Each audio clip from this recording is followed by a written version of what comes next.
Hey guys, it's Helical4 here. Today is December 1st, 2009. I just wanted to do a follow-up video on my 5-part series, just the sneak peek to Ray Comfort's special introduction to Charles Darwin's Origin of Species. I have some good news and bad news. The bad news is that there was nobody at my university handing out Ray Comfort's special intro. But the good news is I know somebody who goes to a university where they were handing out them, and I was able to obtain a copy of his special introduction. I know it's a week after he's actually handed out here in Canada, but I just wanted to wait until I actually got a physical printout of his copy in my hands so I could make a comment on it. In my previous videos, I talked about his initial copy. This is the PDF that I used in my previous video. But he did actually have a revised version that he did post the PDF of, which I actually read before he handed it out. I don't know if you guys got a chance to read it online, for those of you who didn't actually get a copy handed out to your college or university.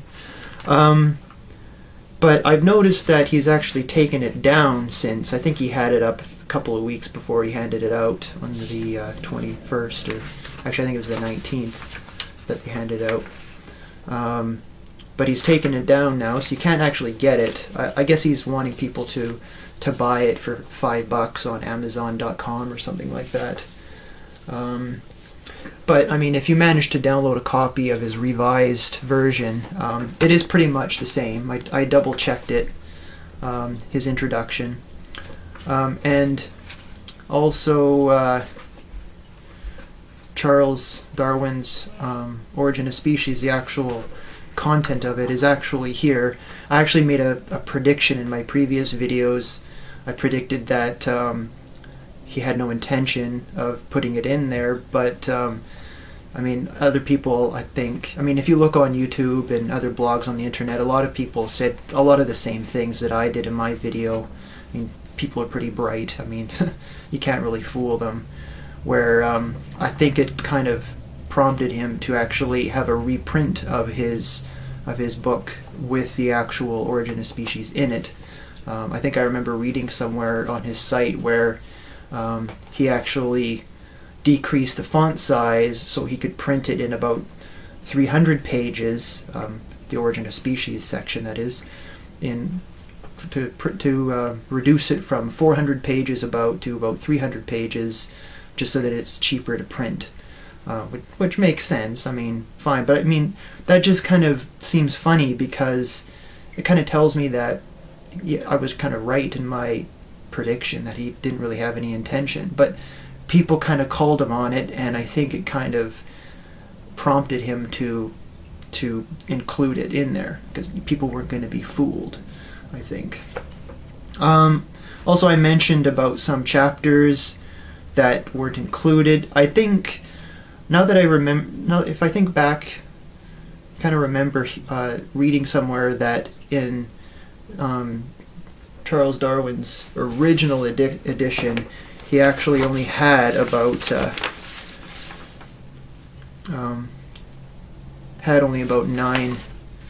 nine chapters. Yeah, but then in subsequent editions, he added a few more. I think 4 more, and the table of contents in Ray Comfort's book here, he does include the other chapters, and the text of those chapters is actually included in the book. So it all seems to be pretty much here. Yeah, I just want to kind of quickly, trying to keep this video under 10 minutes instead of making it a multi-part video like the other one. I just kind of want to touch on some of the things that I mentioned in my my initial video. I mentioned in how Ray Comfort's name wasn't on the front. He did include it. I don't know if you can see it. It's down here at the bottom. I mean, if you look at the picture online of it, it's on there too. The cover looks pretty much the same as the one online. But yeah, he made a lot of effort to make sure his name was on there. It's also on the copyright page, has his name. So yeah, I'll just kind of touch on some things real quick. He took out some of his quote mining. He took out the quote they had on Anthony Flew. He still has Francis Collins, and he has some Richard Dawkins quotes in there. I think he had some other ones in his original one, but I think he took them out. But he has some other ones in there. He has a new section on the Cambrian explosion, but don't really have time to really talk about that so much. I kind of touched on the fact that humans have 23 pairs of chromosomes, giving a total of 46, but chimps have 24 pairs, which is a total of 48. I think a lot of people saw right through this. I mean, a lot of people know about the chromosome number 2 thing, and this he's taken out of his final copy, which is kind of strange. I mean, I guess maybe he kind of listened to people's arguments or just their comments about this online, and he just decided to take it out because it made sense to him. So he decided to take it out because he knew he wouldn't sway anybody by using that argument, which is kind of strange that he wouldn't really take the time to understand it a little bit more. Also, I kind of made a fuss over the human eye irreducible complexity argument that he used, and the common quote mine of Darwin's that a lot of creationists use. It's still in there, but he does kind of mention on how Darwin later says in the text that is due to natural selection. So for the most part, seems okay, but still, I mean, it's not enough. I mean, a lot of people who would know a lot about evolution, they wouldn't really be swayed by, I mean, even this revised thing. I mean, it still doesn't really impress me very much. So I just kind of wanted to comment just quickly before my 10 minutes is up here. Just on, I guess, the publicity surrounding the release of this special introduction, where there was a lot of comments of on the internet of how people should, burn the book or tear the introduction out and everything like that. I mean, I don't really think people were very serious. I think I might have put some comments in various places of, yeah, let's burn it kind of thing, but I really wasn't very serious about that. I mean, I went to great lengths to actually get a copy, and I plan on keeping it. Just, I tend to collect various things like this just because I'm interested in this topic.